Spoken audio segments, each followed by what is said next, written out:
welcome to South Asia Newsline. I'm Yeshi Chonzo. Here are the top stories we are tracking for you on Monday, the 13th of July. 2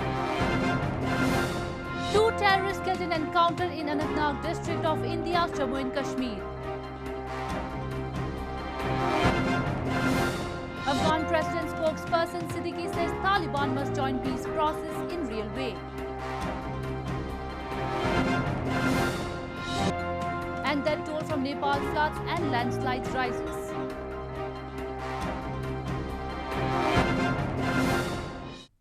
And now for all the details. Floods have ravaged India's northeastern Assam and eastern Bihar provinces, where more than 40 persons have lost their lives. Floodwater entered houses in both the provinces in the last 24 hours, forcing thousands out of homes on boats and rafts. Floodwater entered houses in India's eastern Bihar province in the last 24 hours, forcing thousands out of homes on boats and rafts. Part of a dike collapsed in Sitamarhi district near Nepal border after eroding due to heavy rains on Monday, threatening to flood a whole village. Several rivers in North Bihar are now overflowing because of the rain. Due to this, the chances of potential flooding have increased in several districts. तटबंध हमारा जो main तटबंध है पूरी तरीके से सुरक्षित है और जो जल स्तर है अभी भी उतना तेजी से नहीं बढ़ा है और जो हमारी आसपास की आबादी है उसकी इवैक्यूएशन के लिए हमारी नावें पूरी तरीके से तैयार हैं इसलिए अभी फिलहाल चिंता की कोई बात नहीं. Earlier on Sunday, people were seen evacuating from their homes on boats as water entered houses in northeastern Assam province. The flood situation is worse in the province as National Disaster Response Force or NDRF was called in for rescue operations in the flood-affected areas. Intense rainfall over the past few weeks has led to the Brahmaputra river and its tributaries to flow above danger level in different parts of the province. Assam, famous for its tea plantations, is hit by seasonal flooding each year, forcing the province and the federal governments to spend millions of rupees on flood control. 2 terrorists belonging to Pakistan-based Jaish-e-Mohammed terror group were neutralised by security forces in an encounter in Anantnag district of India's Jammu and Kashmir territory on Monday. This comes a day after 3 terrorists linked to another Pakistan-based Lashkar-e-Taiba terror group were killed in a similar gunfight in Baramulla district. 2 terrorists belonging to Pakistan-based Jaish-e-Mohammed group were neutralised by security forces in an encounter in Anantnag district of India's Jammu and Kashmir on Monday. According to local police, the encounter between the security forces and the terrorists began early Monday morning in Anantnag's Sri area. Arms and ammunition were also recovered from the encounter site. Earlier in the intervening night of July 11 and 12, 3 terrorists linked to Pakistan-based Lashkar-e-Taiba group were also killed in a similar encounter in Jammu and Kashmir's Baramulla district. According to officials, arms and ammunition which were seized from the slain terrorists showed that they were planning a big attack in Kashmir Valley. India accuses Pakistan of sheltering and training terrorists to use as proxy to mount attacks on Indian soil. Islamabad denies the charges. Pakistan's number of coronavirus cases on Monday crossed the 250,000 mark after 2,769 new infections were detected in the last 24 hours. Amid rising number of cases, Pakistan's National Command and Control Centre on Monday decided to allow cattle markets to operate only between 6 a.m. to 7 p.m. ahead of Eid-ul-Azha festival. Pakistan's number of coronavirus cases on Monday rose to 251,625 after 2,769 new infections were detected in the last 24 hours. According to the Ministry of National Health Services, 69 more persons died, taking the death toll to 5,226. Over 1.5 million tests have been conducted, including 22,532 in the last 24 hours. Amid rising cases, the head of Eid Foundation, Faisal Eid, said the number of coronavirus cases in Pakistan is way more than the figures provided by the government. But social stigma has forced people to avoid taking the test. बहुत सारे अभी भी जो है वो हालांकि पता नहीं गवर्नमेंट तो कहती है कि हम रोज़ के 25,000 30,000 टेस्ट कर रहे हैं, लेकिन मुझे समझ नहीं आता किसके टेस्ट कर रहे हैं.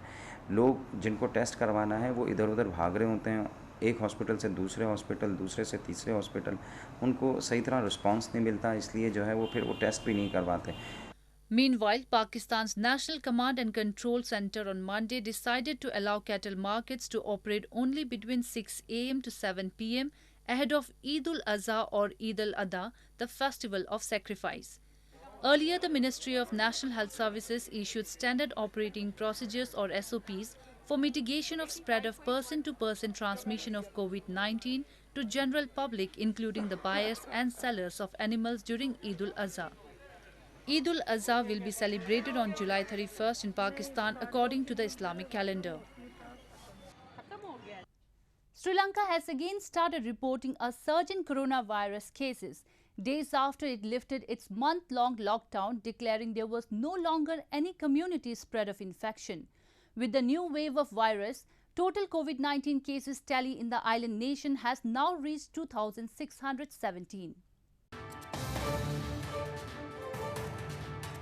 After lifting its coronavirus lockdown in late June, Sri Lanka has again started witnessing a surge in positive cases from across the country. Authorities over the new virus wave have decided to postpone the international airport's reopening, which was due in early August, and schools which reopened almost after 3 months last week. As part of the precautionary measures, the country's ruling SLPP party on Sunday also called off its rallies ahead of the upcoming parliamentary elections. The elections were to be held on April 25th but were postponed twice before being rescheduled for August.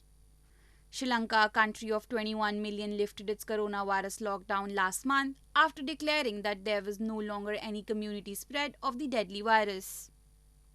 The country's total COVID-19 cases tally has reached 2,617 with at least 11 deaths so far.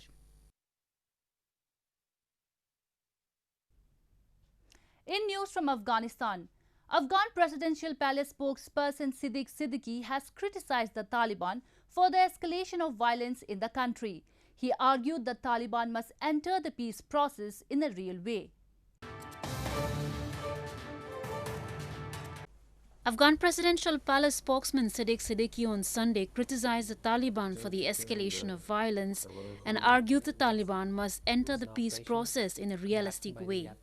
Taking to Twitter, Sediqqi said the group's violence in cities, attacks on security forces, roadside bombings and targeting government employees have damaged the hopes and expectations of the people, and it is time for the Taliban to renounce violence and enter the peace process in a real way. Meanwhile, Taliban spokesman Zabihullah Mujahid in a series of tweets said irresponsible statements and accusations will not solve the problem. The process of releasing the prisoners must be completed as soon as possible. Intra-Afghan negotiations must begin. Violence and war continue to grip the Afghans despite international calls for a reduction of violence in the country. Moving on to news from Nepal. Floods and landslides triggered by heavy rains in Nepal have killed over 60 people and 41 have gone missing in past 1 week. The country's western Myadi district remains the worst affected with 27 deaths, where search and rescue operations are still underway.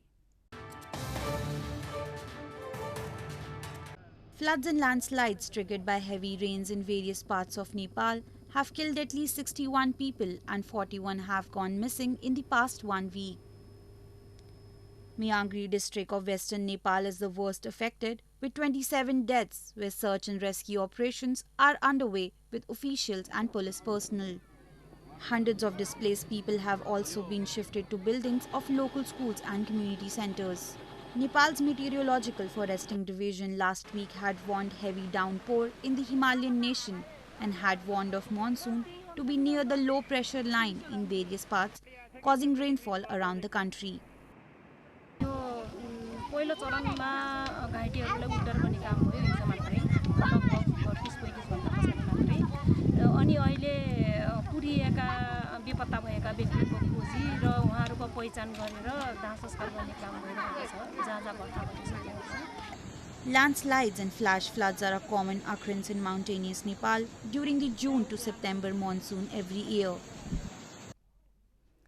The The total number of COVID-19 cases in Bangladesh rose to 183,795 on Monday.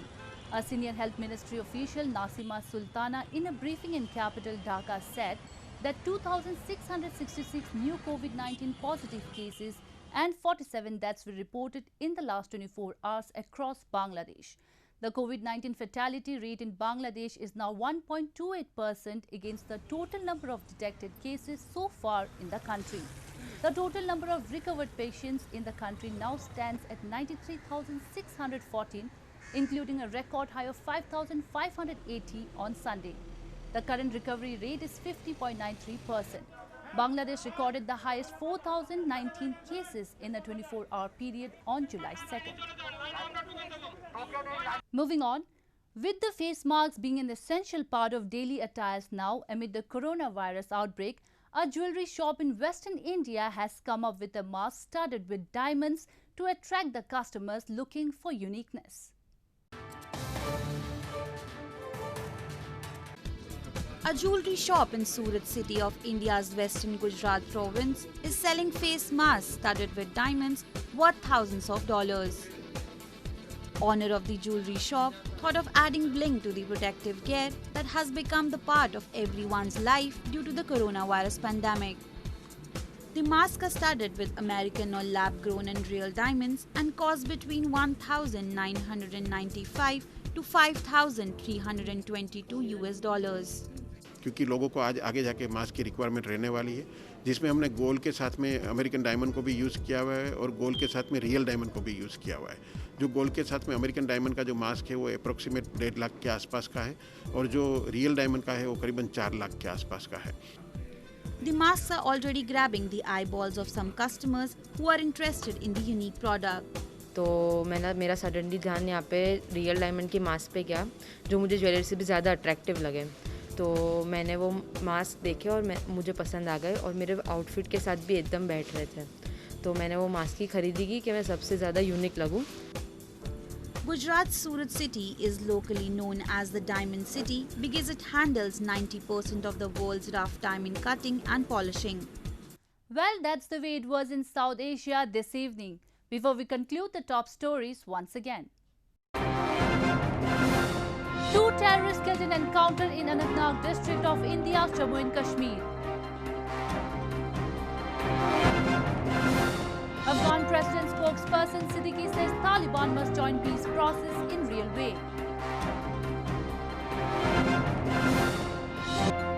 And that toll from Nepal floods and landslides rises.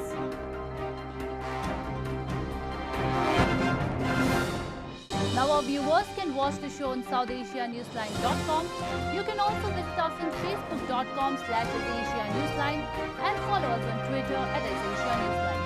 That's all in tonight's edition. We'll see you same time tomorrow. Good night.